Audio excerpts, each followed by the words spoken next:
Hello friends, welcome back to my YouTube channel arts students corner. कैसे हैं आप लोग और कैसे चल रही है आप लोग की पढ़ाई। उम्मीद है सब कुछ अच्छा चल रहा होगा, आप लोग मन लगा के पढ़ाई कर रहे होंगे।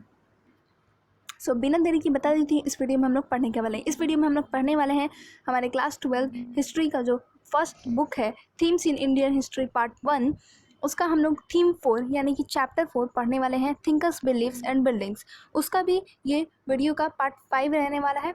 इसमें हम लोग 10th टॉपिक और 11th टॉपिक को कवर करेंगे। तो हमारा 10th टॉपिक है न्यू रिलीजियस ट्रेडिशंस और हमारा 11th टॉपिक जो होगा उसको हम लोग इसमें पढ़ लेंगे।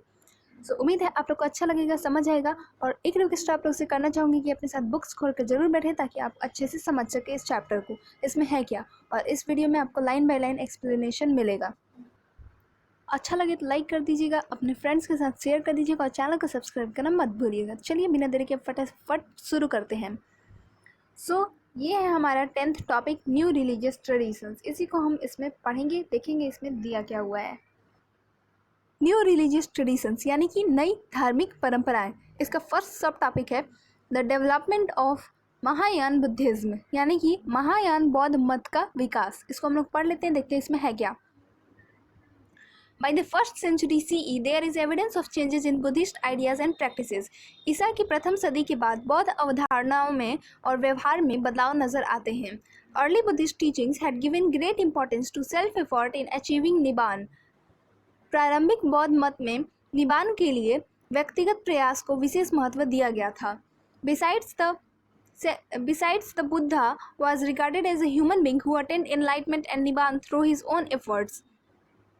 बुद्ध को भी एक मनुष्य समझा जाता था जिन्होंने व्यक्तिगत प्रयास से प्रबोधन और निब्बान प्राप्त किया। However, gradually the idea of a savior emerged. It was believed that he was one who could ensure salvation. परंतु धीरे धीरे एक मुक्तिदाता की कल्पना उभरने लगी। यह विश्वास किया जाने लगा कि वे मुक्ति दिलवा सकते थे। Simultaneously, the concept of Bodhisattva also developed. Bodhisattvas were perceived as deeply compassionate beings who accumulated merit through their efforts, but used this not to attain Nibbana and thereby abandon the world, but to help others. साथ साथ बोधिसत्व की अवधारणा भी उभरने लगी। बोधिसत्वों को परम करुणामय जीव माना गया जो अपने सत्कार्यों से पुण्य कमाते थे, लेकिन वे इस पुण्य का प्रयोग दुनिया को दुखों में छोड़ देने के लिए और निब्बान प्राप्ति के लिए नहीं करते थे। The worship of images of the Buddha and Bodhisattva became an important part of this tradition. लेकिन वे ये तो मैंने आप लोग को बता दिया, बल्कि वे इससे दूसरों की सहायता करते थे। बुद्ध और बोधिसत्वों की मूर्तियों की पूजा इस परंपरा का एक महत्वपूर्ण अंग बन गई। This new way of thinking was called Mahayana, literally the great vehicle. चिंतन की इस नई परंपरा को महायान के नाम से जाना गया। Those who adopted these beliefs describe the older tradition as Hinayan or the lesser vehicle. जिन लोगों ने इन विश्वासों को अपनाया उन्होंने पुरानी परंपरा को हीनयान नाम से संबोधित किया। यहाँ पे एक इमेज दिया हुआ है, an image of Buddha from Mathura 1st century CE यानी कि पहली सदी की बुद्ध मूर्ति मथुरा की। पढ़ते हैं अब सेकंड सब टॉपिक जो कि है the growth of Puranic Hinduism यानी कि पौराणिक हिंदू धर्म का उदय। The notion of a saviour was not unique to Buddhism. मुक्तिदाता की कल्पना सिर्फ बौद्ध धर्म तक सीमित नहीं थी। We find similar ideas being develop in different ways within traditions that we now consider part of Hinduism. हम पाते हैं कि इसी तरह के विश्वास एक अलग ढंग से उन परंपराओं में भी विकसित हो रहे थे जिन्हें आज हिंदू धर्म के नाम से जाना जाता है। These included Vaishnavism, a form of Hinduism within which Vishnu was worshipped as the principal deity, and Shaivism, a tradition within which Shiva was regarded as the chief god, in which there was growing emphasis on the worship of a chosen deity. इसमें वैष्णव वह हिंदू परंपरा जिसमें विष्णु को सबसे महत्वपूर्ण देवता माना जाता है और शैव वह संकल्पना जिसमें शिव परमेश्वर है परंपराएं शामिल हैं। इसके अंतर्गत एक विशेष देवता की पूजा को खास महत्व दिया जाता था। In such worship, the bond between the devotee and the god was visualized as one of love and devotion और भक्ति। इस प्रकार की आराधना में उपासना और ईश्वर के बीच का रिश्ता प्रेम और समर्पण का रिश्ता माना जाता था। इसे भक्ति कहते हैं। In the case of Vaishnavism, cults developed around the various avatars or incarnations of the deity. वैष्णववाद में कई अवतारों के इर्द गिर्द पूजा पद्धतियां विकसित हुईं। 10 avatars were recognised within the tradition. इस परंपरा के अंदर 10 अवतारों की कल्पना है। These were forms that the deity was believed to have assumed in order to save the world whenever it was threatened by disorder and destruction because of the dominance of evil forces. यह माना जाता था कि पापियों के बढ़ते प्रभाव के चलते जब दुनिया में अव्यवस्था और नाश की स्थिति आती थी तब विश्व की रक्षा के लिए भगवान अलग अलग रूपों में अवतार लेते थे। It is likely that different avatars were popular in different parts of the country. Recognizing each of these local deities as a form of Vishnu was one way of creating a more unified religious tradition. संभवतः अलग अलग अवतार देश के भिन्न भिन्न हिस्सों में लोकप्रिय थे। इन सब स्थानीय देवताओं को विष्णु का रूप माना लेना एक एकीकृत धार्मिक परंपरा के निर्माण का एक महत्वपूर्ण तरीका था। Some of these forms were represented in sculpture as well as other deities. कई अवतारों को मूर्तियों के रूप में दिखाया गया है, दूसरे देवताओं की भी मूर्तियां बनी। Shiv, for instance, was symbolized by the ling, although he was occasionally represented in human form too. Shiv को उनके प्रतीक लिंग के रूप में बताया जाता था, लेकिन उन्हें कई बार मनुष्य के रूप में भी दिखाया गया है। All such representations depicted a complex set of ideas about the deities and their attributes through symbols such as headdresses, ornaments, and ayodh, weapon or auspicious object the deities hold in their hands, how they seated, etc. ये सारे चित्रण देवताओं से जुड़ी हुई मिश्रित अवधारणाओं पर आधारित थे। उनकी खूबियां और प्रतीकों को उनके सिरों, वस्त्र, आभूषण, आयुधों, हथियार और हाथ में धारण किए गए अन्य शुभ अस्त्र और बैठने की शैली से इंगित किया जाता था। To understand the meanings of these sculptures, historians have to be familiar with the stories behind them, many of them which are contained in Purans compiled by Brahmins by about the middle of the first millennium CE. इन मूर्तियों के अंकन का मतलब समझने के लिए इतिहासकारों को इनसे जुड़ी हुई कहानियों से परिचित होना पड़ता था। कई कहानियाँ प्रथम सहस्त्र शताब्दी के मध्य से ब्राह्मणों द्वारा रचित पुराणों में पाई जाती हैं।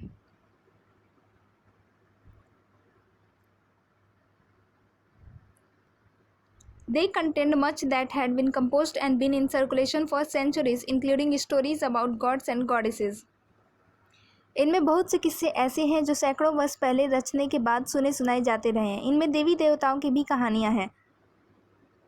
Generally, they were written in simple Sanskrit words and were meant to be read aloud to everybody, including women and Sudra who did not have access to Vedic learning.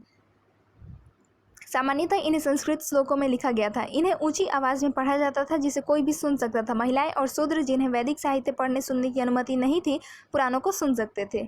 Much of what is contained in the Puran evolved through interaction amongst people, priests, merchants, and ordinary men and women who traveled from place to place, sharing ideas and beliefs. पुराणों की ज़्यादातर कहानियाँ लोगों के आपसी mail मिलाप से विकसित हुईं। पुजारी, व्यापारी और सामान्य स्त्री पुरुष एक से दूसरी जगह आते जाते हुए अपने विश्वासों और अवधारणाओं का आदान प्रदान करते थे। We know, for instance, that Vasudev Krishna was an important deity in the Mathura region. Over centuries, his worship spread to other parts of the country as well. उदाहरण के लिए हम यह जानते हैं कि वासुदेव कृष्ण मथुरा इलाके के महत्वपूर्ण देवता थे। कई शताब्दियों के दौरान उनकी पूजा देश के दूसरे इलाकों में भी फैल गई। सो फ्रेंड्स, अब हम लोग पढ़ेंगे इसका थर्ड सब टॉपिक बिल्डिंग टेम्पल्स, मंदिरों का बनाया जाना। Around the time that the stupas at sites such as Sanchi were acquiring their present form, The first temples to house images of gods and goddesses were also being built. जिस समय सांची जैसे जगहों में स्तूप अपने विकसित रूप में आ गए थे, उसी समय देवी देवताओं की मूर्तियों को रखने के लिए सबसे पहले मंदिर भी बनाए गए। The early temple was a small square room called the Garbhagriha with a single doorway for the worshipper to enter and offer worship to the image. शुरू में मंदिर एक चौकोर कमरे के रूप में थे जिन्हें गर्भगृह कहा जाता था। इनमें एक दरवाजा होता था जिसके उपासक मूर्ति की पूजा करने के लिए भीतर प्रविष्ट हो सकता था। Gradually, a tall structure known as the Shikhar was built over the central shrine. धीरे धीरे गर्भगृह के ऊपर एक ऊंचा ढांचा बनाया जाने लगा जिसे शिखर कहा जाता था। Temple walls were often decorated with sculpture. मंदिर की दीवारों पर अक्सर भित्ति चित्र उत्कीर्ण किए जाते थे। Later temples become far more elaborate with assembly halls, huge walls and gateways and arrangements for supplying water. बाद में युगों में बाद के युगों में मंदिरों के स्थापत्य का काफ़ी विकास हुआ। अब मंदिरों के साथ विशाल सभा स्थल, ऊंची दीवारें और तोरण भी जुड़ गए। जल आपूर्ति का इंतजाम भी किया जाने लगा। One of the unique features of early temples was that some of these were hollowed out of huge rocks as artificial caves. शुरू में मंदिरों की एक खास बात यह थी कि इनमें से कुछ पहाड़ियों को काटकर खोखला करके कृत्रिम गुफाओं के रूप में बनाए गए थे। The tradition of building artificial caves was an old one. कृत्रिम गुफाएं बनाने की परंपरा काफ़ी पुरानी थी। यहाँ पे एक विष्णु जी की मूर्ति दी हुई, ये फोटो क्लियर नहीं है, मैं आपको क्लियर फोटो दिखा देती हूँ। वो शेष नाग पर आराम करते हुए उनका फोटो दिया गया है, जो कि देवघर उत्तर प्रदेश 5वीं सदी का है।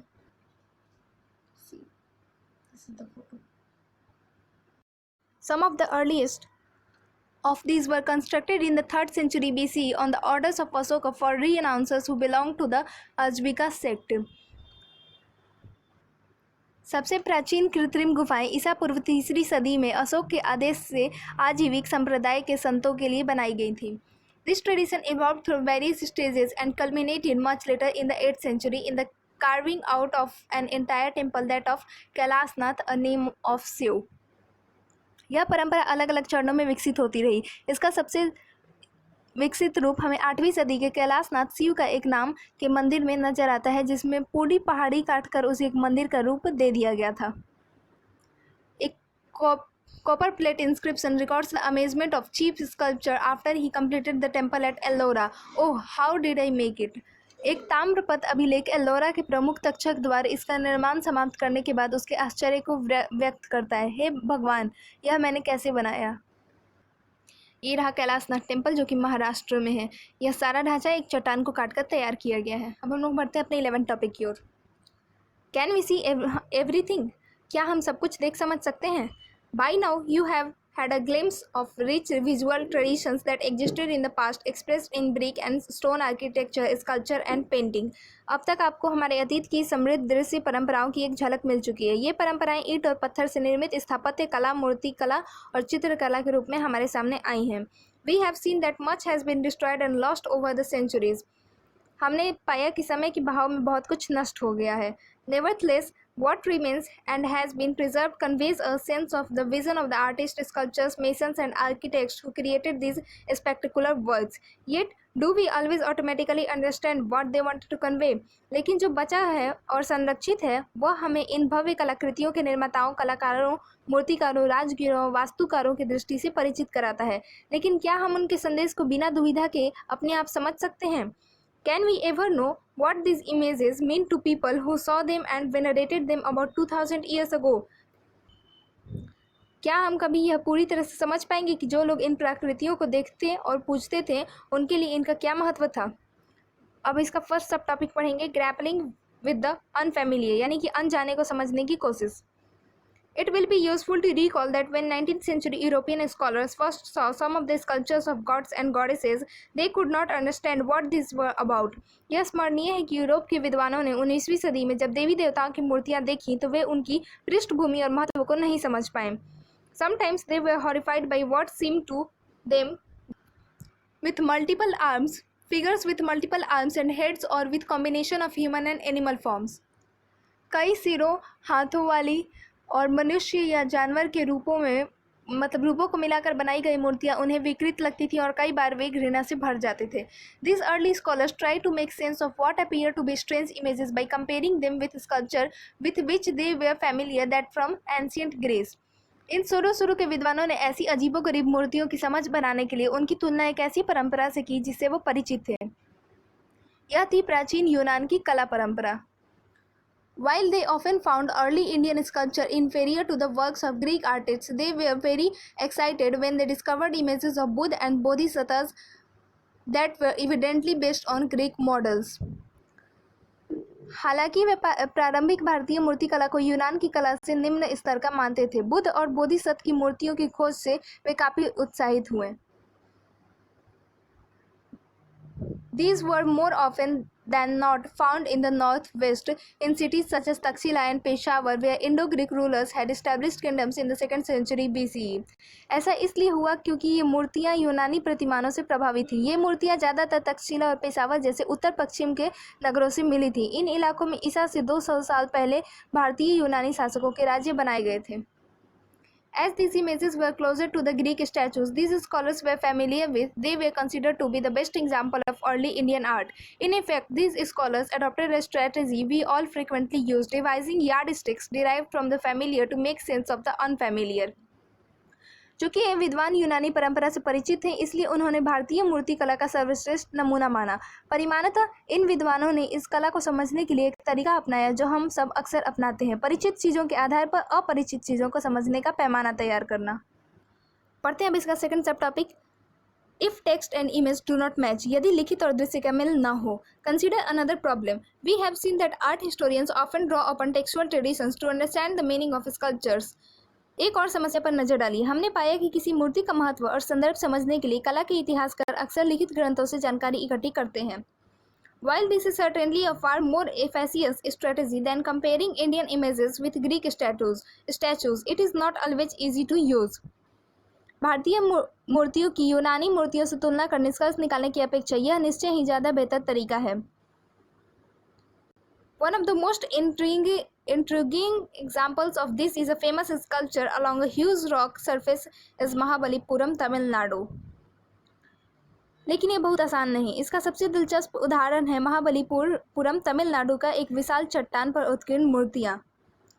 क्लियरली इस जो फिगर दिया हुआ है is a vivid depiction of a story, but which story is it? निश्चय ही चित्र में किसी कथा का सजीव चित्रण किया गया है, लेकिन यह कौन सी कथा है? Art historians have searched through the Purans to identify it and are sharply divided in their opinions. कला इतिहासकारों ने पुराणों के साहित्य में इस कथा को पहचानने के लिए काफ़ी खोजबीन की, लेकिन उनमें काफ़ी मतभेद हैं। Some feel that this depicts the descent of the river Ganga from heaven. Natural cleft through the center of the rock surface might represent the river. कुछ का मानना है कि इसमें गंगा नदी के स्वर्ग से अवतरण का चित्रण है। चट्टान की सतह के मध्य प्राकृतिक दरार शायद नदी को दिखा रही है। The story itself is narrated in the Purans and the epics. Other feels that it represents a story from the Mahabharata. Arjun doing penance on the river bank in order to acquire arms, pointing to the central figure of the SS stick. दूसरे विद्वान मानते हैं कि यहाँ पर दिव्यास्त्र प्राप्त करने के लिए महाभारत में दी गई अर्जुन की तपस्या को दिखाया गया है। वे मूर्तियों के बीच एक साधु के केंद्र में रखे जाने की बातों को महत्व देते हैं। ये फिगर हम लोग देख लेते हैं एक बार। ये रहा फिगर, इसी की बात हो रही है महाबलीपुर की एक मूर्ति जो पूरे चट्टान पे बनाई गई, उत्कीर्ण की गई है।